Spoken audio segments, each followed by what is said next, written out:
What's up, everyone? Welcome back into our mock draft coverage. Joining me today is the number 3 draft now. So coming from Houston is Jonathan Feigen. Thank you so much for joining me today. How's it going? It's great. Thank you. Thanks for having me. Okay, so let me set the scene. I did this last year. Houston Rockets have had a good couple years in the draft-wise. Number 2 last year with Jalen Green. We've got number 3 this year. In a draft that has 3 top guys who are kind of like synonymously, they'll go, 1, 2, 3, 2, 3, 1, whatever it is. Either way, Houston's going to get a good player. Now, this season, they went 20-62. They were last in the West. They had the worst defensive rating out of any team in the league. When you look at the roster, and they have a lot of really young, good guys, Kevin Porter Jr., Jalen Green, like I just mentioned. They've got Christian Wood, Josh Christopher, another guy who was just drafted. What specific role does this team need to be able to take the steps moving forward when you're looking at, they've got 3, they've got 17, but 3 specifically? Well, putting aside the fact that they wouldn't care about role because they're not good enough, right? You got to get the best player you can get when you're drafting that high and when you just won 20 games. Putting that aside, yeah, you don't necessarily want to get a guy whose best position is Jalen Green's best position. Jalen Green's a 2. He's 6'6", so he could play a little 3, but he's not a big, strong guy. He's not a point guard. So other than that, you really would rather your first pick in consecutive years not play the same position, especially if he's a one-position guy.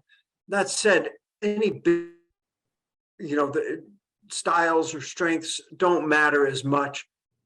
They're pretty high on Alperen Sengun. They're hoping that he can be the center of the future for them. But until he is, you can't assume that. Mm-hmm. Ideally, they'd like a guy who can play with him, a guy, especially defensively. Alperen Sengun is not a switching big man. Mm-hmm. So you'd probably, if you're going to draft a big, you'd probably rather he have that skill. You'd like some range shooting, so Alpi can work inside. Those are like wish list things, but the top priority is upside. Whoever's going to be the best that you can get your hands on, that's what you want. Yeah, so it's rather like best talent than best fit, and you make that fit because it's a 20-win team. I understand that. Let's look at the 3 top guys, and that's Chet, Jabari, and Paolo. Obviously, we're going to have you choose at the end, but these are the 3 guys that are kind of like, whichever way the draft goes, it's most likely going to be one of these guys. Yes, Keegan Murray looks good. Jaden Ivey looks good, but again, you don't want to get the same type of talent that you already have with Jalen Green. So these 3 guys, before I actually make you choose, let's pretend number 1 and number 2 they haven't mattered yet. Mm-hmm. Chet, Jabari, and Paolo, do any of those stick out more than the other ones? Well, they each stick out in their own way because they are very different with very different strengths. Mm. It's taste, like the line, that it's just what appeals to you. Do you prefer, let's say, Chet Holmgren's potential as a protecting the rim guy and a catch and shoot 3 guy, which the Rockets shoot a lot of 3s, but don't shoot them all that well? Oh, that could appeal to you. Do you prefer Paolo Banchero's ability to be a passer, to create offense for himself and others? The fact that he's probably got a little more switchability to his game than Chet Holmgren, although Holmgren does for a 7-footer and Banchero has to show more intensity defensively.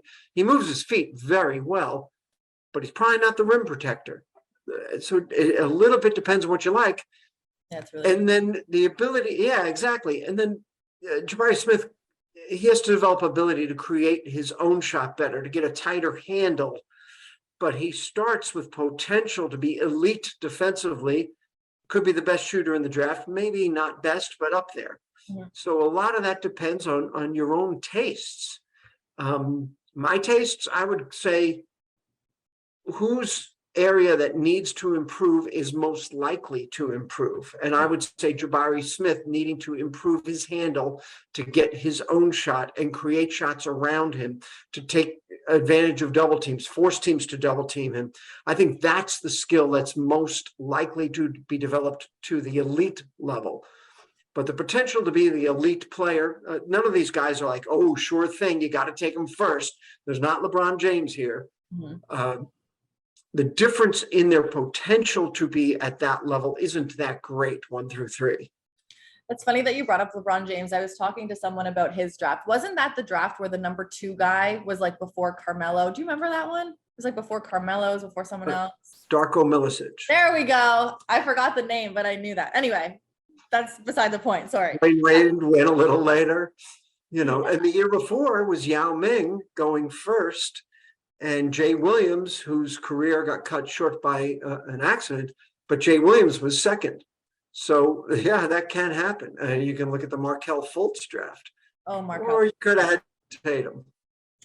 Just to keep some of these GMs in the top 3 or 4 awake at night. We can remind them of that. Yeah. Yeah. Hopefully Markelle Fultz, though, comes back and has a full healthy season. I know he's not Jason Tatum, but let's put that into the air. My final question before we get to the actual mock draft for you is the major criticism to Paolo Banchero is that his defense is maybe not as good as Chet and Jabari, but maybe his offense is ahead. Now you're saying you pick the best talent at that number 3. These guys are all super talented. Does that make the Rockets less attracted to him? Or again, like, his offense is so great that maybe his defense isn't horrible. People have been talking like it's horrible. It's just maybe not as good as the other 2.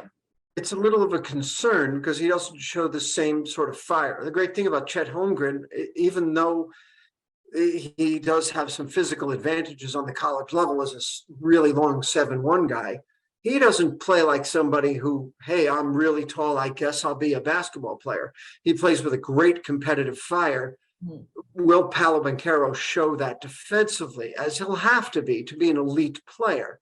The Rockets, I think, have some hope that, we put him in the right scheme where he uses his strengths. And that is the trend of the NBA now, is everything switch as much as you can, trap and rotate as much as you can. Not like if you have Rudy Gobert, of course you're going to, and maybe Chet Holmgren will be that. But of course, you then funnel your defense to funnel guys towards the rim protector. But most teams now, and certainly the teams in the finals and the teams in the conference finals, they've done different things that might work well with Banchero's physical attributes. I like it. Okay, that leads right into it. So for our mock draft number 3, Jonathan Feigen, you are representing the Houston Rockets right now for the sake of this mock draft. Who are you picking for the number 3 spot? Well, they'll take Paolo Banchero.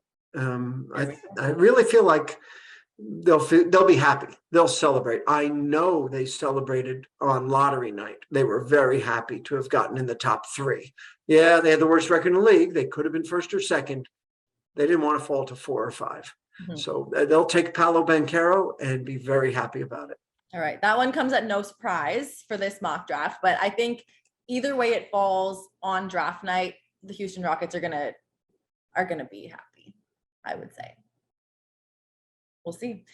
Jonathan, thank you so much. I appreciate your time, and I cannot wait for draft night, and I'm excited for next year for the Houston Rockets. Jalen Green with another top pick.